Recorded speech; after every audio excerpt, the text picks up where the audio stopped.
I just said the first horror story with the real estate agent and I decided to share it with you guys. Now I bet that some of you would probably be able to spot some of these telltale signs and avoid all of this mess. What's up you guys, welcome back to the channel, Andre here, and in today's video I want to tell you how what I thought was going to be my next real estate deal ended up being a bullet that I dodged for just a little bit. But before we start guys, make sure you drop that thumbs up to help the YouTube algorithm and let's go.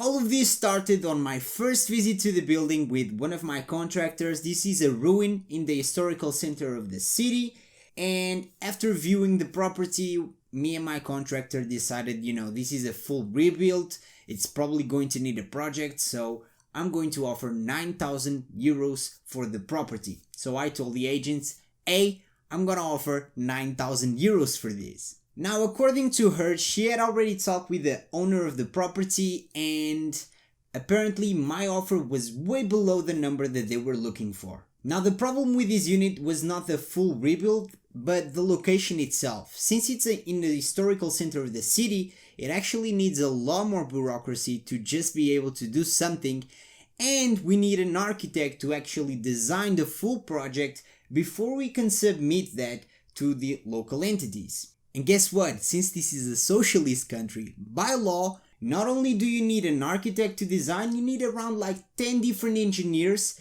each with their own specialty, like for example, earthquakes, even though we never got an earthquake on this city. Acoustics, because that probably matters. We need a gas engineer, even though the property wouldn't have no gas installation. But we still need an engineer to design the plan. This is a 28 square meter property. It's very small. But yet we need like 11 different engineers and an architect to design all of this, and that costs, okay? So I know that the cost for that will probably be around 6 to 7, probably closer to 7,000 euros. Just the piece of paper alone.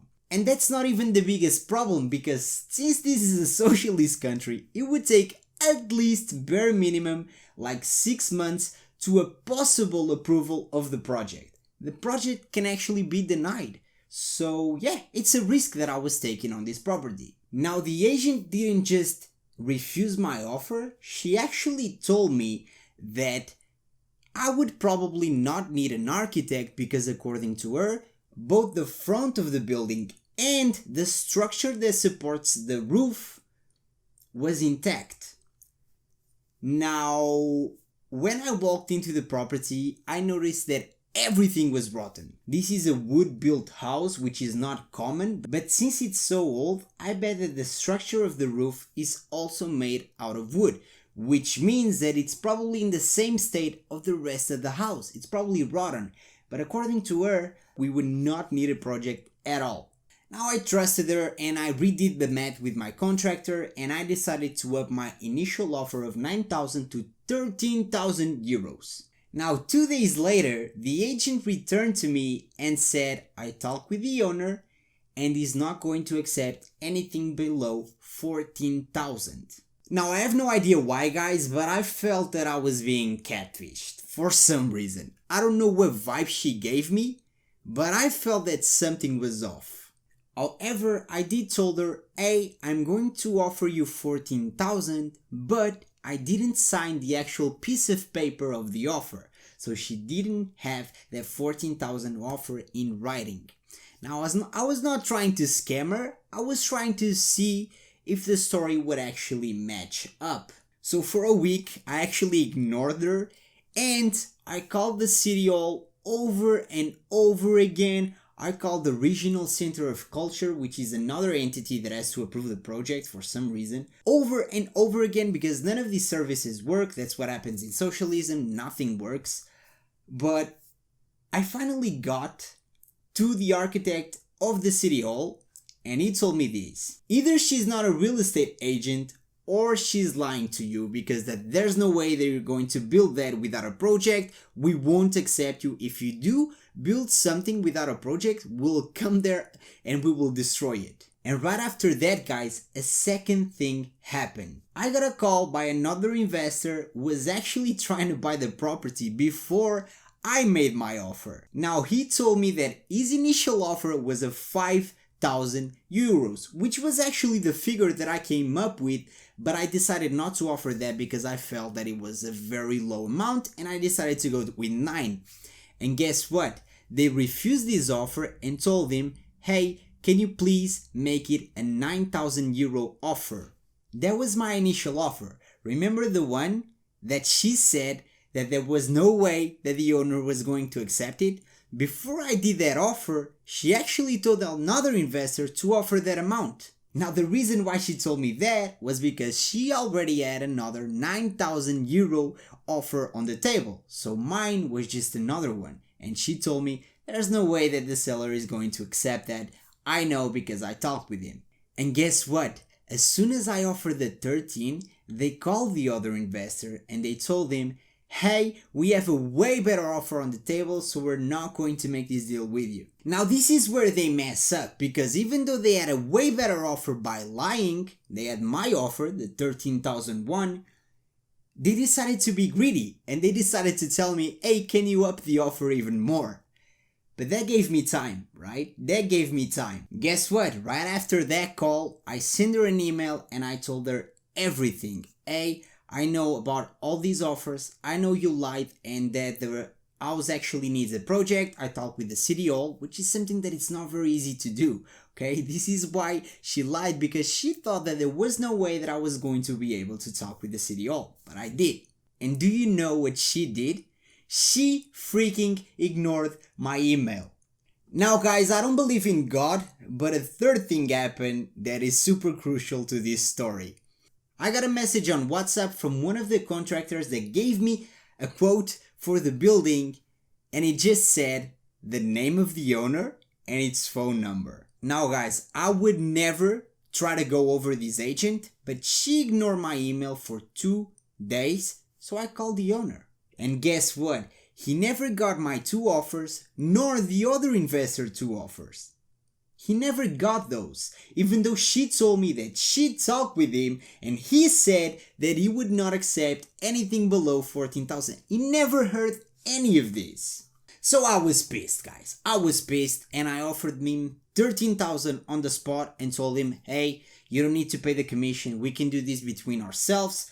I will give you the 13k. You save 2k in commission, so you will get more money by doing the deal with me. Now, he wanted to accept it, however, that property was actually owned by multiple people. They were heirs of an inheritance and the person had died, so they were like 5, and he told me, hey, I have to discuss this with the rest of the people. However, the agent is a family's friend, so we're probably going to tell her that we're going to do the deal with you without her. And that's when I knew that it was over, because not because of the 5 people that were involved, but the fact that the agent would have time to know about all of these, that I was going behind her back, and she would probably do something about it. And she did. 2 days later, guys, I got a phone call of a very angry woman who was screaming and crying that I went over her to do a real estate deal. This woman had the audacity, the freaking audacity, to be mad at me, even though she lied to me on multiple occasions, and I actually gave the same offer to her, but she decided to ignore my email. I gave the exact same option to the seller, 13k. The same offer that I gave to her that she ignored, I gave it to the sellers. So I didn't go over her, okay? I didn't. That's not something that I like to do, because I don't like to be burned. In this industry, you have to know people and you have to get along with them. So that's the thing that I don't want. So I gave him the exact same offer, even though I knew that it wasn't a very good deal. And guess what? At the end of that conversation, she actually told me that she convinced the seller not to sell the property to me, even though she didn't have a better offer on the table, all because she would not be getting a commission from that. She did the exact opposite of her job. She convinced someone not to sell their property. What the heck? So at the end of the day, guys, it wasn't that I lost a very good deal. I lost a deal, but it wasn't a very good deal, because with all of it, it would probably be like 45 to 50k, and that there's no way that you can find someone to pay more than $400 a month for that place because it's so small. And even 400, it would have to be a wealthy person, right? Because socialism freaking sucks, right? So yeah, I lost the deal. I didn't lose an amazing deal, so I'm not super sad about it. I mean, the fact that it would take like probably 8 months just to get the thing from start to finish, it was actually a bit of a turnoff. So losing this deal, I'm not super mad. I am mad at the agency, right? Because apparently they do this with other people. I'm not going to state names, especially because it's not that big of a company. But yeah, like, I was not happy at all. And I met with other investors that told me the exact same thing. They work like this. They actually scam the seller out of fees that no one else has charged. So other agencies, if they sell your property, they will charge you a commission. This agency not only charges that commission, but it actually charges people initial fees to list the property. So they actually scammed him because that doesn't happen with other companies. It's not a scam because they told him and he accepted it, but still, it's a little bit weird. Now guys, I didn't make this video for you guys to be angry or scared of agents. I have very good relationships with a lot of agencies. I actually even got like a message today, I don't know if you guys can see it, which is on WhatsApp. Like someone sent me a property and it says the price or whatnot, and it just says, Andre, do you want this? It's an agent that I have a very good relationship with, and I actually probably will pursue this property. So I have very good relationships with a lot of agents. This is not what you will commonly find, okay? At the end of the day, they're people and we need each other to make very good deals, okay? We need each other to both win. So don't be scared of real estate agents. They're amazing people. This one in particular is not, and I won't be buying anything from her ever. Now guys, if you enjoyed this video, make sure you drop that thumbs up to help the YouTube algorithm. I really think that this is a video that a lot of people should see, and YouTube doesn't share our videos at all, okay? There's like 8 hours of content being uploaded into YouTube every second. So there's no way that a channel will grow unless the people who watch the videos actually subscribe, activate the notification bell, but most important, like and comments. That's like the biggest thing on YouTube. So if you can at least drop a like, it is free, right? It's just a button that you turn blue. I would really appreciate it. So I'll see you guys in the next one. Take it easy. Peace.